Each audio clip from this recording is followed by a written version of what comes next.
Welcome to Software Testing Unleashed, the podcast for testers, developers, and software makers who live quality as an attitude.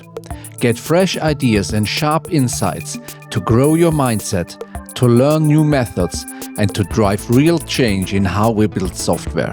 Better software and better teams for a better world.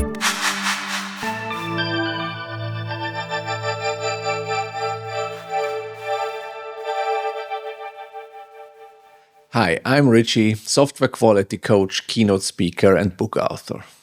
My guest today is Nikhil Barthwal. Nikhil is an expert in decentralized systems. He's worked in both startups and large corporations, giving him a wide view of real-world complexity. He also mentors other startups and speaks regularly at international conferences. His talks cover cutting-edge topics like software quality and distributed systems. In short, Nikhil knows how to build systems that scale and survive in the real world. In this episode, we talked about property-based testing, a method to go beyond human imagination in software testing because of the huge possible combination of this method. How can a system test itself by generating its own test cases? What do you do when your test space grows into billions of combinations? And why do some of the most critical bugs show up after 17 exact steps? We explored how property-based testing helps uncover edge cases that humans miss. Nikhil explained it in a super practical way, from modeling and generators to shrinking tests for failures for humans to understand. You'll also hear his take on where his method reaches its limits and how to start using it step by step in your team. So now, enjoy the episode. Hi, Nikhil. Nice to have you on the show here in the podcast. Absolutely. Thank you so much for having me. Yeah, you're traveling a long way here to Frankfurt to the QS Tag. Absolutely. Yeah. And you already told me we'll combine it with some sightseeing and visiting Europe. It's actually a beautiful place. Just for context, I actually spent childhood in Germany, Okay. which was way back. My father was actually a nuclear scientist, and in Jülich, it was at that time West Germany, right? Not East, so they were separate. Jülich is Deutsch for Schung for nuclear physics. I don't know German, so it's something like that. Yeah. And he was a scientist there for a few years. So I went to German kindergarten and I learned German. And I didn't know English. I only knew German. So it was kind of my first language. And then I forgot German because I came back. Since then, I have rarely ever spoken German. Yeah. But it's kind of, my mom is traveling with me. So she's like, yeah, we used to live there. We went to this place. Okay, it's like great. those memories coming back. Yeah, that's great. So maybe you can reactivate your German language also. I don't know if it's a good idea on a podcast because it would look really silly. Yeah, we can do it in English, it's no problem. Yes. Yes, we are here on the QS Tag from Imbus, and you have a speech about property-based testing. And I read your abstract and thought, property-based testing is not a part I knew very specific, so I want to talk to you. Let's start. What is property-based testing? Yeah. So let me start with giving a background of when we my area generally is web services, right? Large scale microservices. You have like thousands of services. Now you want to test them. The thing is, when you're testing 1,000 microservices, and they can behave in a certain way in the sense that one service fails, the failure passes to second one, and you don't actually know it until the fifth, sixth service fails. So cascading failure, right?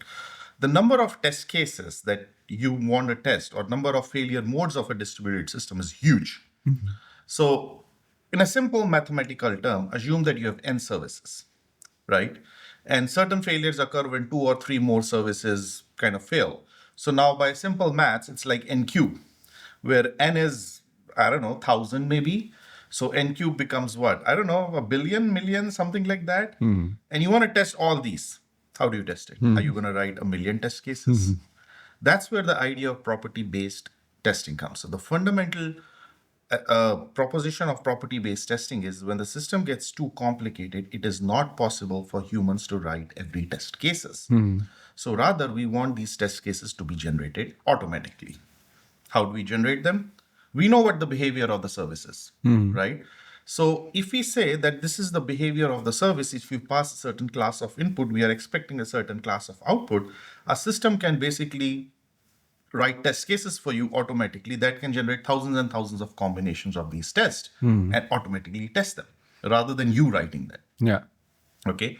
So for example, in a very simple way, let's say you have services that request two inputs, A and B, and gives you an output A plus B. Sounds about very simple, right?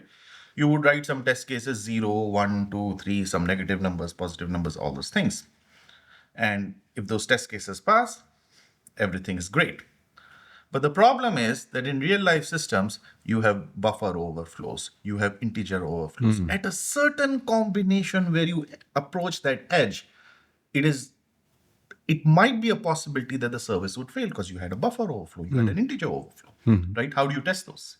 So rather than testing that, you describe the property that, well, if I send A plus B and the output is C, then if I subtract C minus B, the output should be A, because if A plus B is equal to C, then C minus B is equal to A. So I can generate thousands and thousands of combination of A and B, right? Get the output, subtract B, and make sure it is A.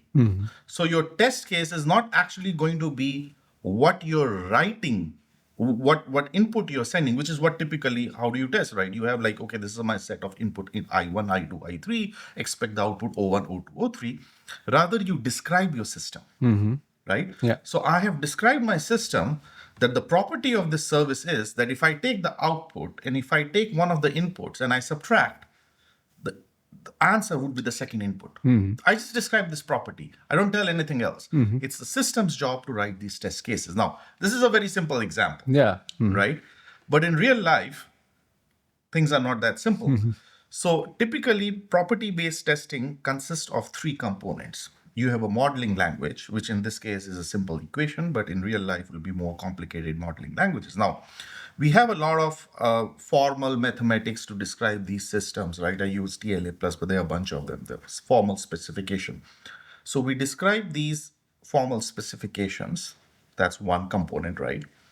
Then we have a generator which will take the specification and will write the test cases for you. I'll find the violation.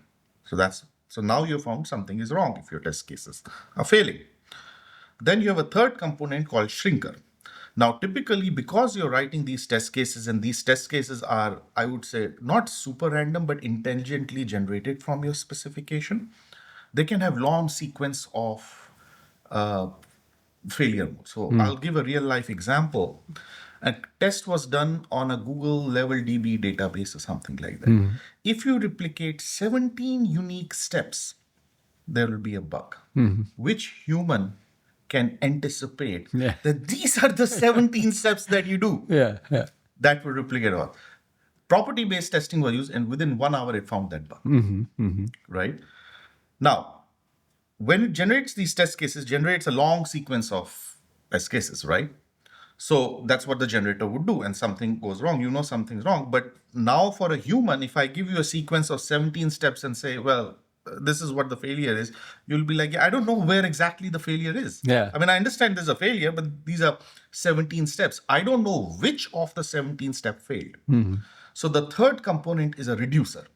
What the reducer does is once you have found a fault, it actually kind of starts shrinking it and saying, okay, let me try to dig exactly where things failed. So now you have these three components. When I describe my system, I have a generator. You can write your own custom generator, or you can use a standard generator, right? I have this generator that takes this specification, generates these million complicated cases. These are machine readable, right?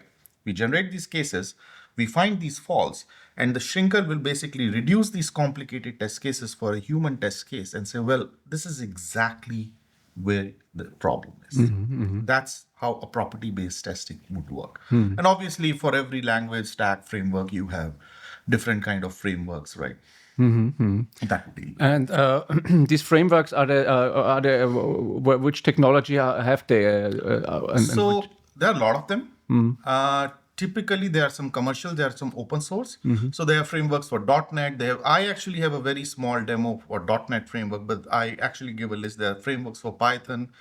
This concept started with a framework, with a tool called Quick Check, which was written in Haskell. And then this was ported to multiple languages, and now you have FSCheck for .NET, and you have like I think some Python, PyCheck, something. So for bunch of technology stacks and bunch of programming languages, you have these frameworks.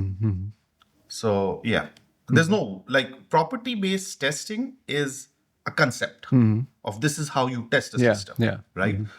Implementation, different people have implemented it in a different way. So that's why there are multiple frameworks. Some people say, well, this is how we generate the test cases. This is how we produce it. Of course, there's a commercial tools available. I think Cubic, which is being used in automobiles because they are mission critical softwares, right? If the software fails, people die. So you want to be absolutely sure something everything works correctly. So they are the main topic is, or the main goal is to make a very huge coverage of all these combinations. And to get more reliability also for the system. Ultimately the goal is reliability. Reliability, bug-free, whatever you call it, they all converge to the same point. But the key idea is that go beyond the human imagination. When a human is writing a test case, there's a limit to a human, right? If you look at the whole branch of formal mathematics, not just for property-based testing, you could look at testing in other systems also, like formal mathematics. The whole thing is that the number of permutation and combination of things that can go wrong is huge, way beyond a human can imagine. So I'll give you a very different example for property-based testing. There's a branch of mathematics. There's a tool called TLA Plus that deals with concurrency. Now, what happens is that in concurrency systems, you have threads and you have locks and all these things, and things can go wrong. The problem with these systems is that these bugs are intermittent, right? Because a certain set of conditions, usually caused by external environments, have to happen before your system crash. So you run your unit test cases, everything will work. You run on your production integration test cases, everything is run. You run on production, everything runs for 2 months. The third month, the first day of the third month, it fails. Right? How do you test those cases? Right? So because this is intermittent, it may happen, it may not happen. How do you test it? So here you have the same thing, because the threads can operate in a very different way based on the situation, based on the environment, which may be different from the environment you're testing on. So that's where all the formal method comes in, is go beyond the human imagination. It creates a state space diagram of every possible moves, combinations, and then sees that if there's a thread deadlock here, if there's a concurrency issue, or what happens, and then can find out, well, this is a problem that you would have. And this particular one, TLA Plus, is actually being used by Amazon AWS, and there's an article I can point out. It's actually publicly available, or if you Google, I think AWS TLA Plus formal methods, they actually write a paper on it, or how AWS use these formal methods to uncover bugs which otherwise would cause the system to fail intermittently, not always. And basically the idea was that to fix that, you sometimes have to write a complete rewrite of your system, because if there is a fundamental problem in your design, then what do you do? Property-based testing is kind of the same thing other way around. Here in this example, I've described how you design a system and how you build it. And the property-based testing takes the same idea and says, okay, fine, I have a software that is working. How do I test it? But the key idea remains the same, that human imagination works to a certain point. Once you go out at the scale, the number of combinations of things that can go wrong is so huge that it is not practical for a human to think or implement those test cases. So in this specific case, you design a model of all these points you can combine. Describe your system is how I'm going to word it. Because for test to generate, it has to have some kind of specification, right? Property-based testing in simple form is you describe properties of your system. There is a property, right? So for example, let's say that if I'm designing an e-commerce system, say Amazon.com, right? And you can describe a property that every time a person makes a purchase, let's say I purchase a box of chocolates because I have a sweet tooth, I love chocolates, right? So every time I make a purchase, then from the inventory, if n is the number of chocolates that I've purchased from the inventory, before the transaction and after the transaction, the difference should be n because I've removed n chocolates from the inventory, right? Yeah. I'm also going to have a property of the system that my revenue for the Amazon has to increase by n into the price of the chocolate. So I am now describing properties of a system based on the transaction. Now you would say, what's the big deal? The big deal is that in real life systems, you are using eventual consistencies because it's multi-threaded systems, right? So in a simple system, if you were to implement, this is a very simple thing. You're unlikely to run into a problem, but that's not how the systems are implemented, right? Because these are distributed systems working in multiple databases and different data centers, right? It could happen that this property is true for one data center, but not on data center two. Right? So how do you test those conditions? So you are now describing the properties of the system. Okay. And the system is writing tests for you. Okay. Yeah. This, so I understand it correct. For this, the properties you already mentioned for the putting the end part from the stock and pointing up the revenue, you go one step further out of the system and describe the system also with the data center properties. Yeah. Yeah. So essentially, now here the thing is there's you could, if you're writing unit tests, see, how do you specify? There are multiple ways of specifying. You could have a specification at a service level or a function level. You can have a service at a system level. Yeah. If you specify at a service level, then that's typically what a unit test would be. But if you specify at a system level, that's an integration test. Yeah. Right? You could do both. And people usually do both. Yeah. Makes sense to do both. And what do you think? Where are the limits, or where it's not good to use property-based testing?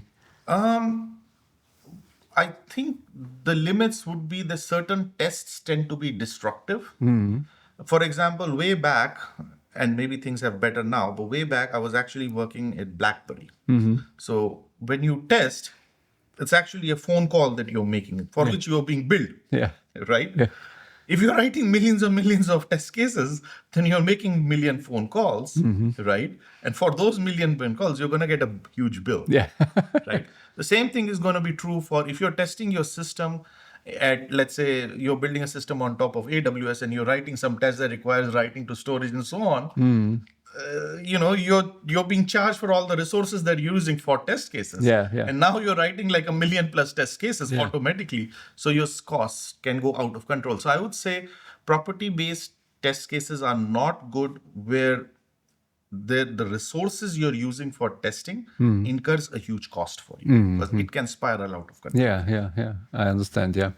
And when somebody listens now and says, "Oh, I want to start with this too," do you have 1, 2, 3 tips from starting, and also 1 or 2 things we have to be aware of if we start? I think there's a lot of information on the internet, and there's good reference in terms of books and internet. So I think these days information is quite cheaply available on the net. So depending on framework tools, if you search on the net, you'll probably get a lot of I actually did that. You get a lot of references. The key thing, and that's probably not like that's true for all test cases, not just for property based, is to always start small and then grow big. So I would say, okay, if I'm designing a distributed system, let me try with one service and see how it's practically is. And then, go on and go on and go on and expand my scope. It's just better to grow organically, because when you're writing any new tool in an organization, whether it is property-based testing, it's not just a programming thing, right?